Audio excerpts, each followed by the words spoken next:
நன்றி.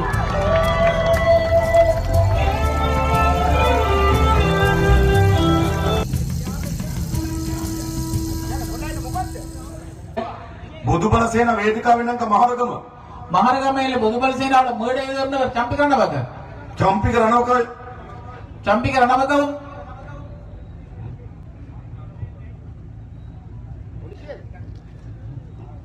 අයි කතා කරන්න මාත්‍යා. හරියට. මේ කියන්න මොනවද කියන්නේ? නෑ පොඩ්ඩක් මොකද්ද? හා මොකද්ද? අවරත් මොකද කරන්න බා? කවුද? බලව මරනවා. අවරත් මොකද කරන්න බා? ඌ චොපර එක බලයි. චොපර එක බලයි.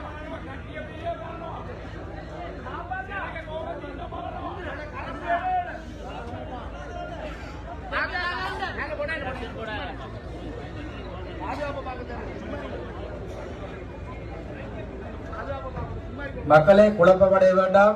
ஒரு தற்காலிக பாதுகாப்பு காரணம் கருதி நாங்கள் சில நடவடிக்கைகளை ஏற்படுத்திக் கொண்டிருக்கின்றோம். சற்று குழப்பமடையாமல் இங்கு அமைதி காக்கும்படி கேட்டுக்கொள்கின்றோம்.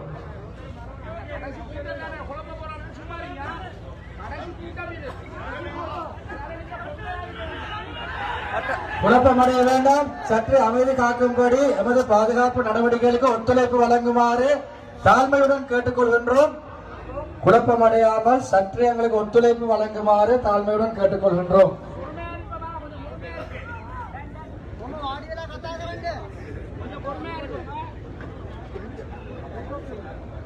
මාධ්‍ය පුටේව ආඩියල ඉඳලා කතා කරන්නකෝ.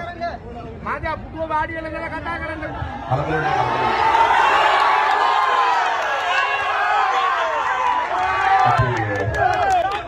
පොලිසිය මහත්තුරු ඉන්නවා අපිට ඔවුන් කෙරේ විශ්වාසය තිබෙනවා. இங்கே போலீஸ் உத்தியோகத்தர் இருக்கிறார்கள். அவர்கள் மீது எங்களுக்கு நம்பிக்கை இருக்கிறது. ගුවන් හමුදාවේ නිලධාරි මහත්තුරු ඉන්නවා අපිට ඔවුන් කෙරේ විශ්වාසය තිබෙනවා. அதே போன்று விமானப்படையின் உத்தியோகத்தர் இருக்கின்றார்கள். அவர்கள் மீது எங்களுக்கு நம்பிக்கை இருக்கின்றது. එනිසා අපි වැඩේ අවසන් කරගෙනමු කතා කරමි. ஆகையால் நாங்கள் எங்களது வேலையை கதைத்து கொண்டே முடிப்போம். එඳ චම්පි කරනවක් ඉන්න කොහෙද? ஆகையால் சம்பிக்கானது எங்க இருக்கிறார்? සජිත් ගාව. சஜித்தோடு. එහෙමනේ. அப்படிதானே? දැන් ඔයගොල්ලෝ දන්නවා රිෂාඩ් පදුද්දීන් චම්පික දැන් එක වේදිකාවේ ඉන්නවා. உங்களுக்கு தெரியும் ரிஷாட் பதியுதீனும் சம்பிகவும் ஒரே மேடையில் இருக்கின்றார்கள். කොහොමද මේ ඉන්නේ? எவ்வாறு இருக்கின்றார்கள்? ඒගොල්ලෝ තමයි ජාතිවාදයට වැටලා තියෙන්නේ.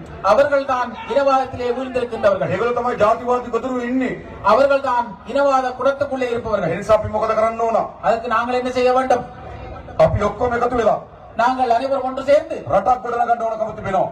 நாட்டை கட்டி எழுப்ப வேண்டிய தேவை உள்ளது. මේ සැප්තැම්බර් මාසේ 21 වෙනිදා இந்த செப்டம்பர் மாதம் 21ஆம் தேதி අපි එකතු වෙන්න ඕනකම තිබෙන්නේ நாங்கள் ஒன்று சேர வேண்டியிருப்பது මේ රට ගොඩනැගීම සඳහා ආණ්ඩුවක් හදන්න. இந்த நாட்டை கட்டி எழுப்பதற்காக அரசாங்கத்தை මේ රට உருவாக்க. කඩා වැටෙන්න இந்த நாடு வீழ்ச்சியடைவதற்கு ප්‍රධාන හේතුවක් මේ හොරකම. பிரதான காரணமாக இருப்பது களவாக இருக்கிறது. ප්‍රධාන හේතුවක් මේ නාස්සිය. அதன் பிரதான காரணம் வீழ்ச்சியடையமாக මේ இருக்கிறது. හොරකම නතර කරන්න ඕනේ නැද්ද? இந்த களவை நாங்கள் நிப்பாட்ட தேவையில்லையா? ඕනේ නැද්ද? தேவையில்லையா? අන්න අපි ආණ්ඩුවක් හදමු. ஆகையினால் இதற்காக நாங்கள் ஒரு හොරකම නතර කරන ආණ්ඩුවක්. களவை நிப்பாட்டுகின்ற அரசாங்கம். ඒක තමයි ජාතික ජනබලවේගයේ ආණ්ඩුව. அதுதான் தேசிய மக்கள் சக்தியின் அரசாங்கம். ඒ විතරක් නෙවෙයි. அது மாத்திரமல்லாமல் මහජනයාගේ දේපොළ හොරා කාපු ආණ්ඩුවක්. பொதுமக்களுடைய சொத்துக்களை கொள்ளையடித்த அரசாங்கம் දැන් තියෙන්නේ இப்பொழுது இருக்கின்றது. මේ රටේ ජනතාව හැදුවේ இந்த நாட்டு மக்கள் உருவாக்கிய හැමදාම පොදු ජනයාගේ දේපොළ හොරකම් කරන ආණ්ඩුව. எல்லா நாட்களிலும் பொதுமக்களுடைய சொத்துக்களை අපි களவாடுவதற்கு පළමුවට හදමු. நாங்கள் முதன்முறையாக පොදු ජනයාගේ දේපොළ ආරක්ෂා කරන ආණ්ඩුවක්. பொதுமக்களுடைய சொத்துக்களை பாதுகாக்கின்ற ඒක அரசாங்கம். තමයි ජාතික ජනබලවේගයේ ආණ්ඩුව. அதுதான் தேசிய மக்கள் சக்தியின் அரசாங்கம். අපි වැඩේ කරන්න ඕනකම තිබෙනවා. நாங்கள் அந்த வேலை செய்வதற்கு தயாராக இருக்கிறோம். ඒ විතරක් නෙවෙයි. அது மாத்திரமல்லாமல் හොරකම් කරපාට දඬුවම් දෙන්න ඕන. களவெடுத்தவர்களுக்கு தண்டனை வழங்க வேண்டும். දඬුවම් දෙන ආණ්ඩුවක් අපි හදන්න ඕන. தண்டனை வழங்குகின்ற அரசாங்கத்தை நாங்கள் உருவாக்க අනේ வேண்டும். ආණ්ඩුව තමයි ජාතික ජනබලවේගයේ ආණ්ඩුව. அந்த அரசாங்கம் தான் தேசிய மக்கள் சக்தியின் ඒ அரசாங்கம். විතරක් නෙවෙයි. அது மாத்திரமல்லாமல் අපේ රටේ පාර්ලිමේන්තු මන්ත්‍රීවරු, ඇමතිවරු මහජනයාගේ දෙන ඇතිතරම් නාස්ති කරනවා. அது மாத்திரமல்லாமல் இந்த நாட்டில் இருக்கிற பாராளுமன்ற உறுப்பினர்கள் அமைச்சர்கள்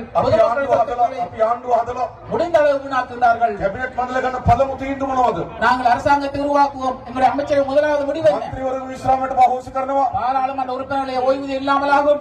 හොඳ නැද්ද? நல்லது. මන්ත්‍රීවරුන්ට කාපෝමෙන්ට් අතර කරනවා. பாராளுமன்ற உறுப்பினர் வழங்குகின்ற காப்போம் இல்லாமல் ஆகும். ඇමතිවරු 25 ඊට වැඩිය නෑ. அமைச்சர்கள் 25 அதற்கு மேல் அதிகமாக இல்லை. රාජ්‍ය අමාත්‍යවරු කියලා જાතියක් නෑ. ஸ்டேட் மினிஸ்டர் என்ற ஒரு தொகை இருக்க மாட்டாது. ඇමතිවරුන්ට ආණ්ඩුවෙන් ගෙවල් දෙන්නේ නෑ. அதே போன்று அமைச்சர்களுக்கு அரசாங்கத்தினால் வீடு வழங்கப்படாது. ඇමතිවරුන්ට ආණ්ඩුව වාහන